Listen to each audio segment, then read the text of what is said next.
Evidence level 1 এ বাংলাদেশ যে আসছে, এটার আমরা আসলে বেনিফিটটা কি পাবো, আর এটার মেয়াদ কতদিন থাকবে, এটা অনেকেই কোশ্চেন করছেন। আমি সংক্ষেপে উত্তর দেওয়ার চেষ্টা করি। সময়টা কম লাগবে, যদিও এখন গত বছরের তুলনায় এই বছর কিন্তু একটু ফাস্টারই হচ্ছে। চেকলিস্টটা এআই দিয়ে চেক করানো হয়, হয়তো 1-2 দিনের ভিতরে বেশিরভাগ ক্ষেত্রে সিঙ্গেল অ্যাপ্লিকেন্টেরটা অ্যাপ্রুভ বা ডিসিশন হয়ে যাওয়ার সম্ভাবনা আছে। 2 নাম্বার হচ্ছে যে লিমিটেড ডকুমেন্টস লাগবে। লিমিটেড ডকুমেন্টস মানে এই না যে আপনার ব্যাংক স্টেটমেন্ট লাগবে না বা আইএলস রিকোয়ারমেন্ট চলে যাচ্ছে। আপনি ব্যাংক স্টেটমেন্ট দিলেন, সার্টিফিকেট দিলেন, ফাইন্যান্সিয়াল এফিডেভিট দিলেন এবং সিএ অ্যাসেসমেন্ট দিলেন, এই 4টাতে হয়ে যাওয়ার কথা হোপফুলি। তারপরে যদি কারো সঞ্চয়পত্র সার্টিফিকেট থাকে ইংলিশে বা অন্যান্য প্রমিনেন্ট ফান্ড, গ্র্যাচুইটি, এগুলো যদি থাকে আসলে নেওয়াই লাগবে। আপনি শুধুমাত্র ফাইন্যান্সিয়াল এফিডেভিট ডিক্লেয়ার করে দিলেন কিন্তু সেগুলোর কোনো সাপোর্টিং দিলেন না, আই ডোন্ট থিঙ্ক যে শুধুমাত্র আপনার এফিডেভিটের উপরে ভিত্তি করে অ্যাপ্রুভ করে দিবে আপনার ফাইলটা।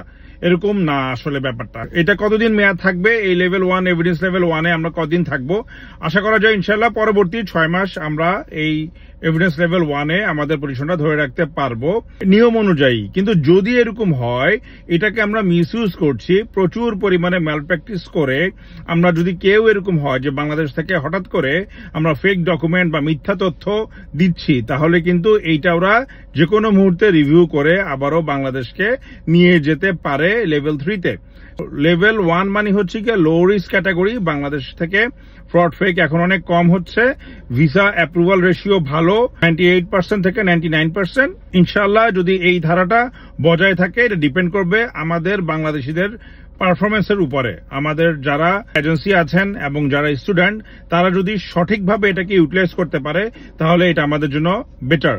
এবং আমরা যদি পরবর্তীতে প্রতি 6 মাস পর কিন্তু এইটা রিভিউ হয়, আমরা যদি পরবর্তী 6 মাস এটাকে ধরে রাখতে চাই, এখন অক্টোবর চলছে, অক্টোবর, নভেম্বর, ডিসেম্বর, জানুয়ারি, ফেব্রুয়ারি, মার্চ, এরপরে যদি আমরা আবার নেক্সট সেপ্টেম্বর বা অক্টোবর পর্যন্ত ধরে রাখতে চাই, তাহলে কিন্তু আমাদেরকে এই এভিডেন্স লেভেল 1 এর শর্তগুলো আমাদেরকে অবশ্যই বজায় রাখতে হবে।